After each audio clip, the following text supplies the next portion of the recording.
After a few minutes, a loud, terrifying scream echoed through the forest. The villagers heard it and rushed into the forest to see what had happened. When the villagers found a monk, she was lying on the ground, a knife in her neck. She was dead. The villagers dragged Kalisa, Nwaji, and Oba to the village square. They tied them up, preparing to stone them to death.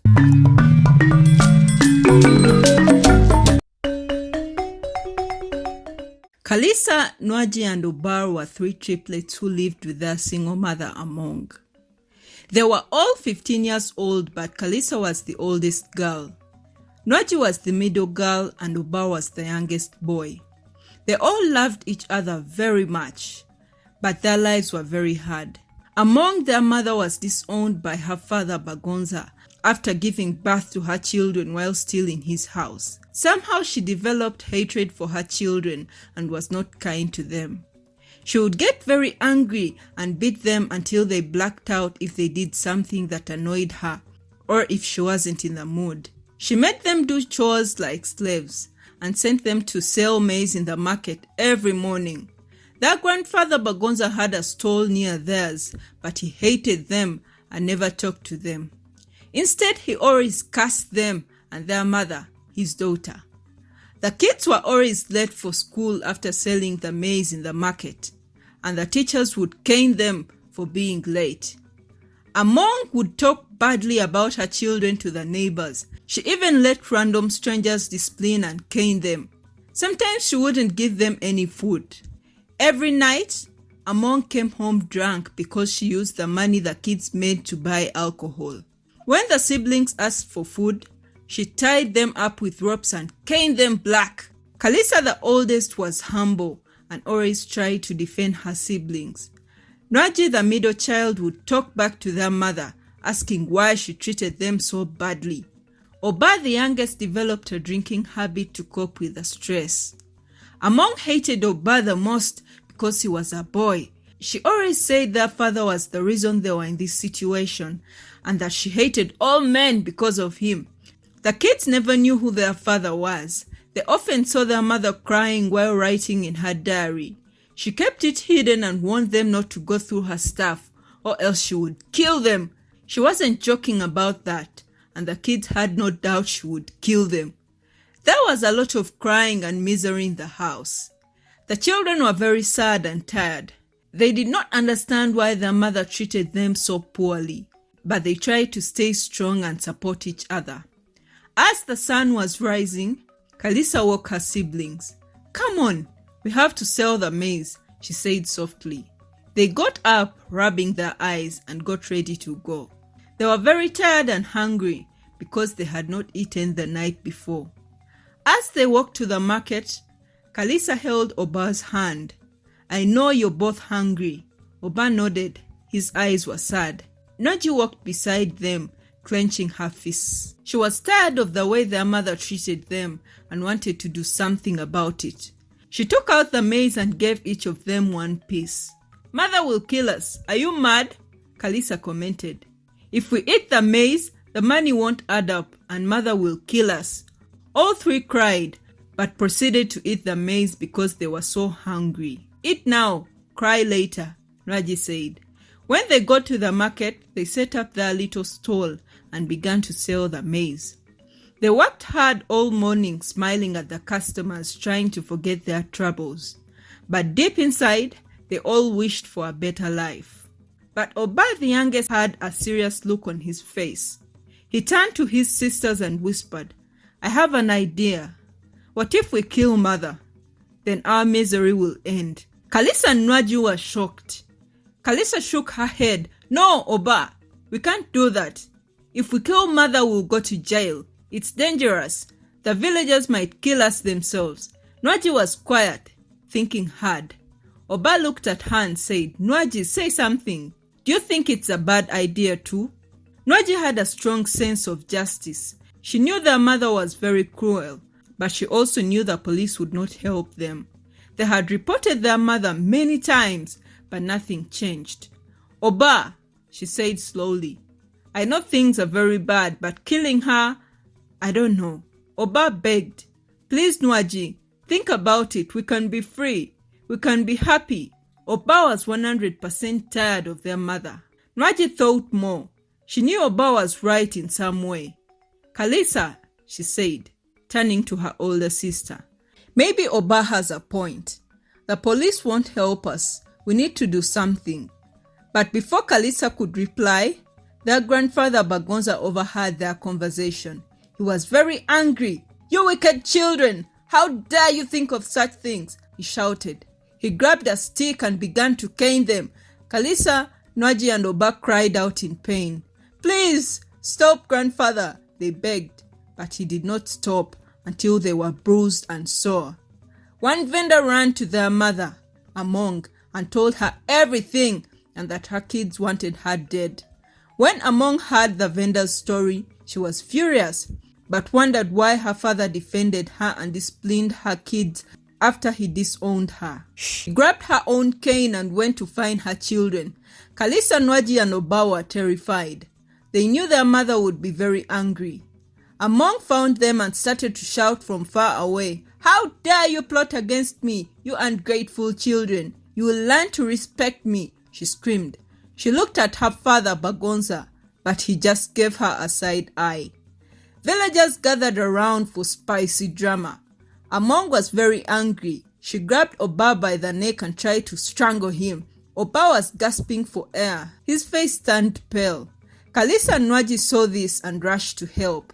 "Let him go, mother, please," Nwaji begged, pulling at her mother's arm. Kalisa picked up a stick and beat her mother's hand. Among, in pain, finally let go of Oba, who fell to the ground, coughing and gasping for breath. Among was still furious. Her eyes were wild with anger. Villagers cheered, encouraging her to beat the children. "We have to run," Kalisa urgently told her siblings. They nodded and the three of them dashed out through the crowd. They ran as fast as they could, their hearts pounding in their chests. The siblings ran towards the forest. Among chased them, cursing and shouting. "There she is! Run!" Kalisa shouted. Villagers saw the chaos and followed, but they stopped at the entrance of the forest, waiting. They loved drama but preferred safety. The forest was dark and full of trees. The siblings ran deeper, but in the confusion, they got separated. Kalisa looked around and realized she couldn't see Nwaji or Oba anymore. After a few minutes, a loud, terrifying scream echoed through the forest. It was their mother's scream. The villagers heard it and rushed into the forest to see what had happened.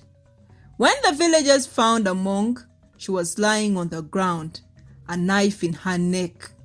She was dead. The siblings followed the direction of the scream. They eventually found their way back and saw their mother lying there.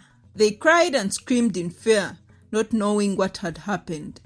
Their grandfather Bagonza also arrived and pointed at them. "They killed their mother," he shouted. The other villagers looked at the siblings with suspicion and anger. Kalisa, Nwaji and Oba stood there, trembling and crying, wondering what would happen next. The villagers stood around the scene, murmuring and pointing fingers at the three of them. Their grandfather pointed out that all the three kids had criminal evidence on them. "Look at Kalisa," he said. "Her hands are covered in blood." Kalisa looked at her hands and saw the blood. "I didn't kill mother. I found her like this and tried to help her. You all saw me touching her," she cried. Another villager pointed at Nwaji. "Look, she has a scratch on her arm. She must have fought with her mother," the villager shouted. Nwaji looked at the scratch and quickly spoke up, her voice trembling. "This scratch is from when I was running through the forest. I got caught on a thorny bush while trying to get away. I didn't fight with our mother. I was just trying to escape." Then the villager looked at Oba, and Oba had a torn piece of his mother's dress in his hand. Oba stared at the piece of cloth in his hand, confused. "I tore this from my mother when she was strangling me in the market. I didn't hurt mother," he pleaded. Their grandfather Bagonza stepped forward and shouted, "These children are murderers. We should kill them publicly for what they've done to my daughter." The villagers cheered, agreeing with Bagonza. "Oh, so now that she's dead, she's your daughter?" Nwaji shouted at Bagonza. You hated her so much and never addressed her for 15 years. Now she's your daughter? Kalisa and Oba backed up Nwaji, asking the same. Bagonza shouted back, claiming that the kids were trying to divert the situation. I had them in the market with my own ears, planning to kill their mother. We should kill them publicly for what they've done, he shouted. The villagers cheered, agreeing with him. Kalisa, Nwaji and Oba huddled together, crying and holding each other. They were scared and confused. They wanted to kill their mother, yes, but they didn't kill her, and now everyone thought they were guilty and everything pointed to them. They looked at each other, trying to figure out what to do. The villagers dragged Kalisa, Nwaji and Oba to the village square. They tied them up, preparing to stone them to death. Their grandfather stood nearby, accusing them loudly of killing his daughter. As they stood there, scared and tied up, Kalisa looked at her siblings and whispered to Oba, Did you kill our mother? Oba shook his head quickly. No, Kalisa, I swear I didn't do it. Did you? Kalisa shook her head too. No, I didn't. Then Kalisa turned to Nwaji. Nwaji, did you do it? Tell us the truth, we'll keep it a secret. Nwaji looked at her siblings, tears in her eyes. I didn't do it, but I heard something in the forest before we heard Mother's scream. Did you hear it too? Yes, Kalisa and Oba said. Mother was shouting, You are their father. I can't take care of them anymore. I will expose you. Then we heard her scream. Oba's eyes widened. That means the man she was talking to is our father. He killed her. But who is he? Nwaji whispered, I don't know. He was quiet the whole time. We have to find out who he is. But how can we when we are tied up? They all thought hard, trying to come up with a plan. We need to tell the villagers what we heard, Kalisa said. Maybe they will believe us and help us find our father, the real killer. But what if they don't believe us? Oba asked, his voice trembling. We have to try, Nwaji said firmly. It's our only chance. Kalisa took a deep breath and shouted, Villagers, please listen. We didn't kill our mother. We heard her arguing with a man in the forest. She said that he was our father. Please help us find him because he's the one who killed her. The villagers looked at each other and murmured. They had known the kid's mother all their lives, but never knew who their father was. The three siblings looked at their grandfather Bagonza and asked, Who was mother's lover? Who is our father? Bagonza frowned and shook his head. I don't know. Your mother lied to me. She said she was going to school, but she was a prostitute who had a one-night stand and became pregnant. I kicked her out of my house to save my dignity. Bagonza continued, These kids are making things up to escape their crime. We should stone them now. The villagers agreed and picked up stones. But what they didn't know was that Kalisa, Nwaji and Oba had been secretly untying themselves. Just as the villagers were about to throw the stones, the kids broke free and ran as fast as they could. Run! Kalisa shouted. They dashed into the packed house corridors, determined to find the truth about their father.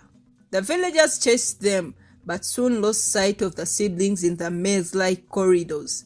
Kalisa, Nwaji and Oba kept hiding in the corridors until they were sure they were safe. They stopped to catch their breath, hearts pounding. But where do we start? Nwaji asked.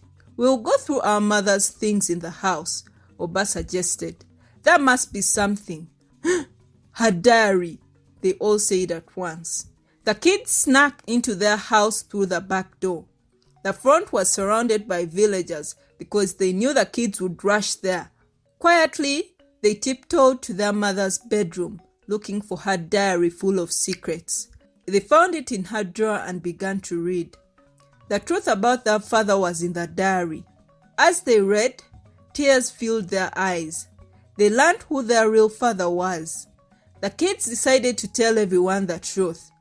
They went outside the house and told the villagers that they knew who the killer was. The villagers asked, Who? With tears, the kids pointed to Bagonza, their grandfather. All the villagers looked shocked. and turned to look at Bagonza. He denied it, saying he didn't kill his daughter. The kids insisted that he was the killer and also their real father. The villagers were shocked. The kids read the story from the diary, proving Bagonza was guilty. Villagers asked where he was before they found the body, because he came after everyone else. He then lied that he was still at the market and came late. The villagers didn't believe him. You didn't come from the road. That means you were in the forest. Many years ago, Bagonza, their grandfather, had forced himself on their teenage mother, his own daughter, after his wife died. He tortured and abused her in all ways. Eventually, she became pregnant with the triplets, and he kicked her out to avoid embarrassment. Their mother was too scared to speak up because Bagonza had threatened to accuse her of seducing him. In their patriarchal village, everyone would believe him and not her, so she kept quiet. He hated her and the kids and wanted nothing to do with them. Angry villagers questioned, "How could you force yourself on your own daughter?" Some spat on him in disgust. Bagonza looked scared and angry but kept lying. "I didn't kill her."